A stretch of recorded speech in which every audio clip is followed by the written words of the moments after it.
Sophie Langford never thought much about her social media presence.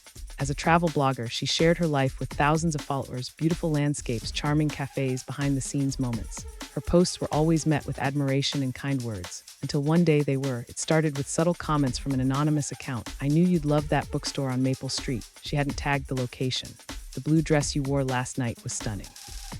She hadn't posted about her outfit, her stomach tight. Someone wasn't just following her online, they were watching her in real life. The escalation at first, Sophie tried to dismiss it as coincidence. But then the messages became more direct. "You should be more careful, Sophie. Not everyone online has good intentions." That was when fear set in. The account had no profile picture, no name, just the username "your biggest fan." She blocked them. But the next day, a new account appeared with a different name, continuing the messages as if nothing had happened. Her private moments weren't private anymore. Someone was tracking her every move. The planned Sophie refused to be a victim. Instead of withdrawing, she crafted a plan. She posted a story announcing a meetup for fans at a small cafe, a fake event. She watched as the anonymous account commented eagerly, "Wouldn't miss it for the world." She arrived at the cafe early, not to greet fans, but to wait. She had contacted a friend in cybersecurity who had traced the IP address of the stalker's messages to a nearby area. The moment they entered, she'd be ready.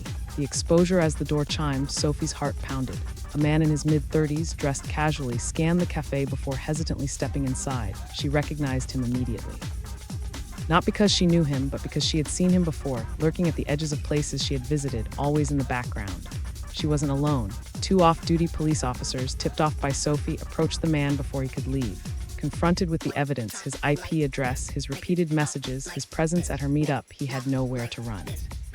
The justice, her stalker, a former IT worker named Mark, had been tracking her for months, using digital breadcrumbs to locate her in real life. He had no violent history, but his obsession had led him too far. With a restraining order and a legal case against him, he disappeared from her life. And Sophie, she became more cautious but refused to let fear control her. Instead, she turned her experience into a public warning, educating others on digital safety.